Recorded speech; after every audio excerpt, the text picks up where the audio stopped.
افمن هو قائم علی کل نفس، کیا وہ خدا جو ہر جان کے اوپر نگہبانی کیے ہوئے ہے، بما کسبت، جو ان لوگوں کے اعمال ہیں ان کو دیکھنے والا ہے، ان پہ نگہبانی کر رہا ہے، وَجَعَلُوا لِلَّهِ شُرَكَاءَ، اس اللہ کے لیے انہوں نے شریک ٹھہرا لیے، اور شریکوں سے ٹھہرائے ہوئے ہیں جن کو انہوں نے اپنے ہاتھوں سے تراشا ہے، یا اگر پیغمبروں کو بھی شریک ٹھہرایا ہوا ہے تو وہ پیغمبر ہے جنہیں موت آ جانی ہے، جو روٹی کھانے کی بھی محتاج ہے، اپنی ہر نعمت کے معاملے میں وہ اپنے رب کے محتاج ہے، اللہ ہی نگہبان ہے سب کے اوپر۔ تو ایسی ہستیوں کو اللہ کے مقابلے کے اوپر ٹھہرا لیے۔ قل سموہم، ان کے نام لے کے ذرا اے نبی ان کو کہو کہ پکارو ان کو، یعنی وہ تمہارا کوئی نفع نقصان والا معاملہ کر ہی نہیں سکتے۔ ام تنبئونہ بما لا يعلم فی الارض، کیا تم اللہ کو اس چیز کے بارے میں خبر دے رہے ہو جو اس کے علم میں تو نہیں ہے زمین میں؟ سورہ یونس میں ہے کہ اللہ کو تم وہ بات بتا رہے ہو کہ جو اللہ کے علم میں تو زمین و آسمان میں بھی نہیں ہے کہ اس نے اپنا کوئی نائب بنایا ہو۔ اچھا، یہ گفتگو کرنے کا انداز لٹریچر کا ہے، یہی بات ہم کر دیں نا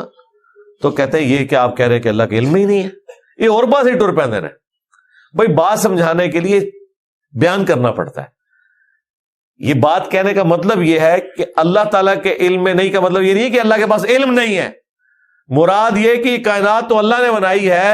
اسے تو پوری کائنات کا علم ہے، جو تم بات کر رہے ہو وہ اللہ کے علم میں نہیں ہے،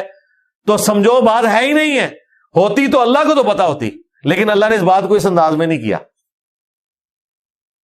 لٹریچر میں بات اسی طریقے سے ہوتی ہے۔ یہی بات جو ہم نے کی ہے کہ مرنے سے پہلے اے مسلمان کر لے اس پہ غور، کتابوں کا خدا اور ہے، بابوں کا خدا اور۔ تو بریلوی مکتب کے علماء نے میرے اوپر کلپ بنایا کہ انجینئر صاحب مشرک ہو گئے، دو خدا مان رہے ہیں، وہ کہہ رہے ہیں ایک کتابوں کا خدا ہے، ایک بابوں کا خدا ہے۔ تو انہوں نے تو اللہ کے اوپر بھی شرک کا فتویٰ لگانا تھا، یہ قرآن میں لکھا ہوا ہے کہ اللہ کے علم ہی نہیں ہے۔ تو یہ تعویل ہوتی ہے اس بات کی جو لٹریچر میں بات کی جاتی ہے کہ خدا سب کا ایک ہے، لیکن ایک وہ خدا ہے جس کا تعارف کتابوں کے ذریعے ہوا ہے، اور ایک وہ ہے جو تمہارے بابوں نے کروایا، اگرچہ وہ بھی اپنے زوم میں اسی خدا کے ماننے والے تھے، لیکن وہ کوالٹیز انہوں نے وہ بیان نہیں کی ہیں جو کتاب و سنت کے اندر آئی ہیں۔ یہ میں ساتھ ساتھ جو ہے نا وسوسے کل کرتا ہوں۔ ام بظاہر من القول، یا یوں ہی وہ یاوہ گوئی کے اندر مصروف ہے، یہ جو اللہ کے ساتھ انہوں نے بیٹیاں شریک ٹھہرا لی ہیں، بتوں کو فرشتوں کی یعنی ایک شبیہ بنا کے انہیں دیویاں ڈکلیئر کر دیا ہوا ہے، یہ سارے کے سارے بکواسیات ہیں۔ بل زین للذین کفروا مکرہم، بلکہ کافروں کے لیے ان کا جو یہ مکر ہے، ان کی گمراہی اللہ تعالیٰ نے مزین کر دی ہے، ظاہر ان کی آزمائش کے لیے، کیونکہ انہوں نے حق کا راستہ خود سے چھوڑا ہے۔ وَصُدُّوا عَنِ السَّبِيلِ، اور وہ اب حق کے راستے سے روک دیے گئے ہیں، حق کے راستے سے روک دیے گئے۔ اچھا، اس طرح کی آیات جب آتی ہے نا تو عباسی دور کے اندر دو فرقے مسلمانوں کے ہاں پیدا ہو گئے۔ جب مسلمانوں نے اسپین فتح کیا تو ظاہر ہے یورپ میں تو ہر چیز جو ہے فلسفے کی بنیاد کے اوپر چل رہی تھی، اسلام کو پہلی دفعہ فلسفے کے ساتھ میچ کھیلنا پڑا، تو پھر وہ ساری باتیں جو فلسفیانہ گفتگو وہ کرتے تھے یونان سے، جو انہوں نے مستعار لیا ہوا تھا، جس کی ماڈرن فارم اب سائنس ہے، سائنس تو خیر بہت اچھی فارم میں، کم از کم ہم ان چیزوں کو ویریفائی تو کر سکتے ہیں، اور سائنس تو یہ بھی مانتی ہے کہ ہم صرف فزیکل فینومینا سے ڈیل کرتے ہیں، جو میٹا فزکس ہے اس کو ہم نہیں دیکھتے، جو یہ اللہ تعالیٰ کے غیبی پردے ہیں، جو ڈیوائن چیزیں ہیں، اس کے ساتھ وہ ڈیل نہیں کرتے۔ تو اس زمانے میں جب ہارون الرشید کے دور کے اندر، مامون الرشید کے دور کے اندر فلسفے کی کتابیں عربی میں ٹرانسلیٹ ہوئیں، تو مسلمانوں میں بھی وہ ساری بحثیں آنا شروع ہوگی عقل کی بنیاد کے اوپر کہ جی اچھا یہ بتاؤ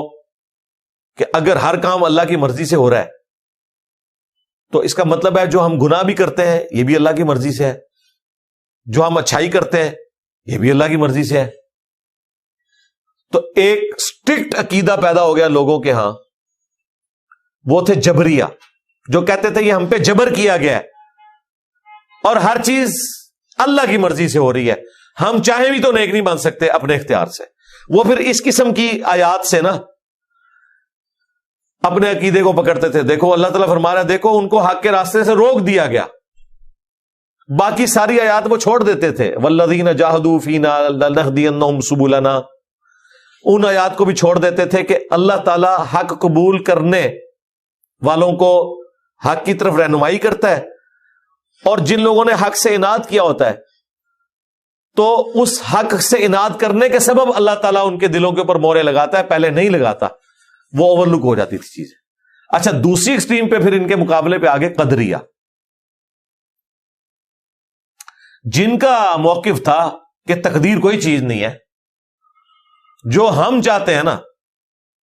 وہ ہوتا ہے، ہم قدرت رکھتے ہیں اپنی ہر چیز کے اوپر، وہ دوسری ایکسٹریم پہ چلے گئے۔ تو ایسا بھی نہیں ہے، جب اللہ تعالیٰ کسی کے گمراہی کے سبب اس کے اوپر مور لگا دے پھر تو پیغمبر بھی اسے ہدایت نہیں دے سکتا۔ تو یہ دونوں ایکسٹریم رویے ہیں، جبریہ جو کہتے ہیں کہ جی ہمارا گناہ کا نیکی کا ہر کام اللہ کی مرضی سے، ہمیں اختیار ہی کوئی نہیں دیا گیا، یہ تو بالکل نان سینس بات ہے۔ رسولوں کا مقدمہ، کتابوں کا مقدمہ تو دھڑام سے گر پڑے گا، پھر پیغمبر دنیا میں کیوں آئے تھے اگر اختیار ہی کوئی نہیں ہے۔ اور دوسری طرف جو قدریہ تھے، جو کہتے تھے ہر چیز کی قدرت ہمارے پاس ہے، تقدیر کوئی چیز نہیں ہے، انسان اپنا مقدر خود بناتا ہے، تو پھر ہم نے تو دیکھا ہے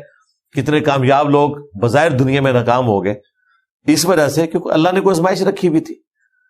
انسان اپنی پلاننگ کر رہا ہوتا ہے۔ آپ اس سے بڑی کیا مثال پیش کریں گے کہ نبی علیہ السلام سے اللہ تعالیٰ نے غزوہ احد سے پہلے یہ وعدہ کیا تھا کہ آپ کو فتح ملے گی، لیکن غزوہ احد کا انجام جو ہے مسلمانوں کی شکست پہ ہوا ہے۔ اب مسلمانوں میں وسوسے پیدا ہو گئے کہ یہ کیا، اللہ کا تو وعدہ تھا۔ اللہ نے 60 آیات نازل کی آل عمران میں غزوہ احد کی کمنٹری پہ کہ بھئی فتح تو دے دی تھی، یہ سب بھاگ گئے تھے، لیکن تم نے اپنے نبی کی نافرمانی کی، اور 35 لوگوں نے وہ درہ چھوڑ دیا جن کے بارے میں بخاری میں حدیث ہے، آپ نے فرمایا کہ اگر تم دیکھو کہ چیل کوے بھی ہماری لاشیں اٹھا رہے ہیں تب بھی تم نے یہ درہ نہیں چھوڑنا جب تک کہ میں حکم نہ دوں۔ صرف 15 بندے رہ گئے، 35 نے چھوڑ دیا۔ خالد بن ولید کافروں کی طرف سے آئے تھے، انہوں نے پیچھے سے حملہ کیا، 70 سے زیادہ صحابہ کرام شہید ہو گئے، کوئی مدینے میں گھر نہیں بچا تھا جس کے اندر کوئی میت نہ ہو، خود حضور کے 4 دانت شہید ہو گئے، آپ کی شہادت کی افواہ پھیل گئی، اس لیول تک ہوا۔ تو پھر اللہ تعالیٰ نے نازل کیا کہ نہیں، اللہ بھی درست ہے، اور یہ جو کچھ ہوا یہ تمہارے اعمال کے سبب ہوا۔ لوگوں کو تو وسوسہ آیا تھا کہ بھی اللہ کا وعدہ کدھر گیا، تو اللہ نے کہا وعدہ تو تھا جب تم کافروں کو قتل کر رہے تھے، یہاں تک کہ تم نے اپنا ڈسپلن لوز کیا اور اپنے نبی کی نافرمانی کی، تو دیکھو یہ جنگ کا پاسا پلٹ گیا۔ تو چیزوں کو ٹوٹیلٹی میں دیکھنا ہوتا ہے۔ تو یہاں پہ بھی اللہ تبارک و تعالیٰ نے فرمایا کہ اب وہ روک دیے گئے حق کے راستے سے کیونکہ انہوں نے حق سے اناد کیا۔ وَمَن يُضْلِلِ اللَّهُ، اور جس کو اللہ ہی گمراہ کر دے، فَمَا لَهُ مِنْ هَادٍ، تو اسے کون ہدایت دے سکتا ہے؟ اللہم اہدنا فیمن ہدیت، آمین۔ اللہم اہدنا الصراط المستقیم صراط الذین انعمت علیہم غیر المغضوب علیہم ولا الضالین، آمین۔